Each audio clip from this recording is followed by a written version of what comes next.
Bonjour à tous, ici BDCSSR. Si vous êtes un abonné régulier de ma chaîne YouTube, vous savez, et dernièrement j'ai parlé du tome 14, mais dans un bref instant, sur ma vidéo sur 7. D'ailleurs, vous voulez aller voir, voilà, c'est gratuit. Et donc, dans ce tome, c'était très intéressant. Pourquoi? Parce que il y a eu de nouvelles révélations, de nouveaux combats, on peut voir enfin l'évolution de nos personnages préférés. Donc on va dire que dans cette première partie, on va plus parler des personnages et de Seth, voilà, surtout de Seth, parce que c'est les héros. Et dans la deuxième partie, on parlera de tout ce qui s'est passé, tous les enjeux, les attaques, sans trop spoil, voilà.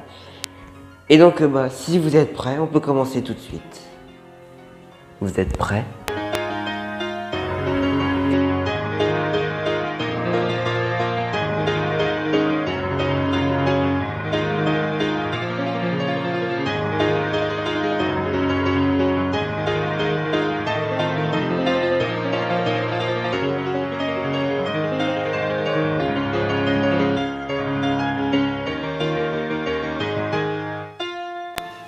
Alors tout d'abord, on nous laisse avec le combat entre Seth et Lupa et l'autre type, j'ai pas retenu son blaze, mais Seth toujours en difficulté, essaye de les échapper, si je me sens bien. Ensuite, on a une petite discussion avec le type aux cheveux noirs. Apparemment, Lupa, on l'a déjà vu dans d'autres tomes, mais c'était une amie d'enfance de Améline. D'ailleurs, j'ai fait une vidéo sur elle, si vous l'allez voir là, vous pouvez, voilà. C'était une amie d'enfance d'Améline, elle était là pour elle. Voilà, une belle amitié qui s'est terminée tragiquement. Et donc tout ça, toute la quête de Lupa, on ne sait pas vraiment si c'est par vengeance qu'elle fait ça contre Seth, parce que c'est à cause de Seth que Améline est morte. Ou on ne sait pas que c'est à cause de sa mission, mais sincèrement je pense que c'est bel et bien une question de vengeance pour Lupa, de vouloir capturer Seth et faire ce qu'elle veut. Donc petit combat 1v1, Seth comprend qu'il n'a pas beaucoup de chance. Et puis là, surprise, il fusionne avec la magie de Gilles ou Draxil, de la femme de Myr. Et ça donne un tout nouveau mode où là Seth est vraiment surpuissant. Où là, au bout d'un moment, tu sens que le mec c'est plus la même cour. Voilà, il arrive à gérer les deux. Franchement, Seth c'est un excellent combattant. Pardon. Voilà, rien ne le déstabilise. Il arrive à gérer les Lupa et le type. Bon, certes, là, ils sont complètement repérés. Ils sont à découvert. Voilà, on sait qu'il y a des sorciers en ville et tout. Voilà, donc c'est un peu galère. Seth, mais c'est devenu un dieu. Tout ce qu'il fait dans le combat, c'est divin. Il te crée des arbres, il peut te créer une forêt s'il veut. Et au bout d'un moment même, il a réussi à contrôler les Némésis. Seth est un dieu.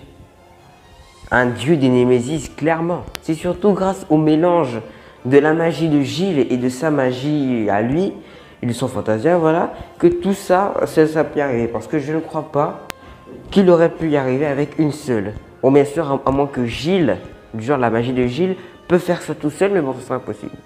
En tout cas, ça ajoute un nouveau palmarès de technique à notre petit cornet préféré.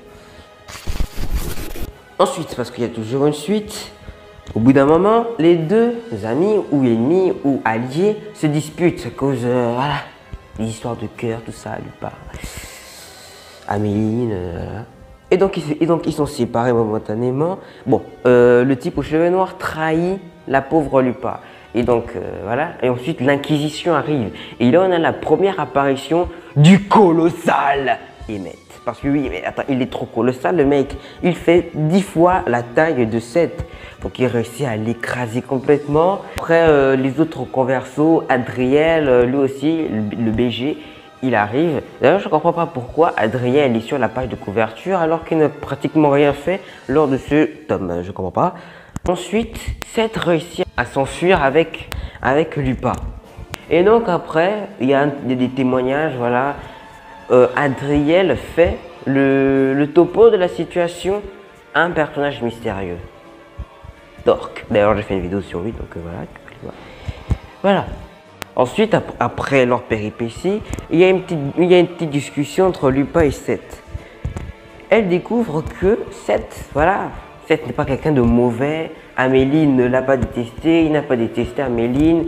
Seth n'est pas quelqu'un qui voilà, a de mauvaises intentions.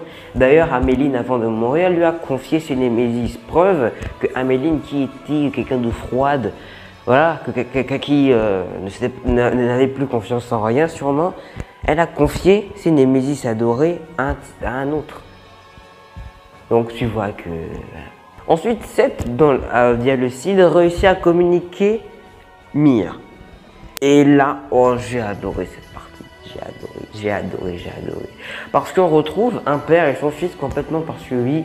Leur relation, c'est un peu paternelle pour ceux qui ont bien suivi la saison 2. Voilà.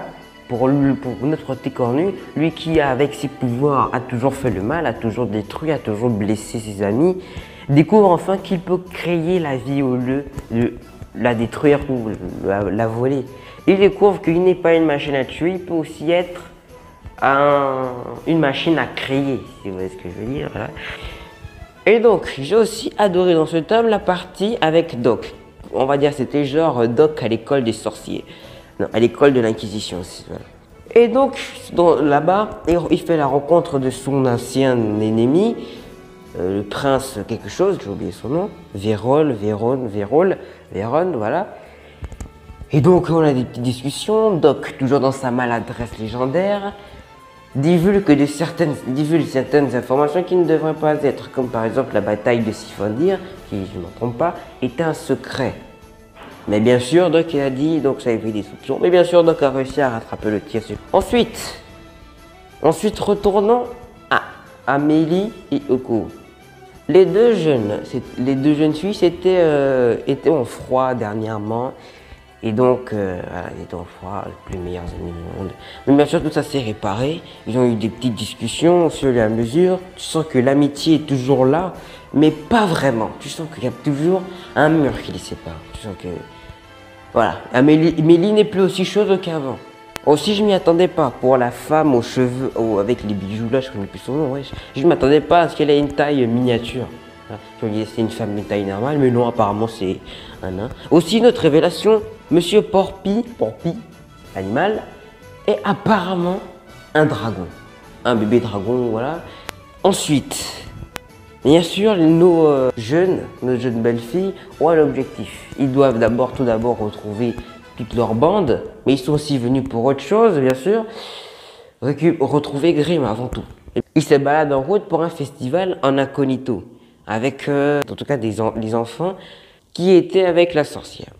Au même moment, Seth est dans la foulée avec Lupa, qui lui découvre des esclaves, des prisonniers de l'Inquisition.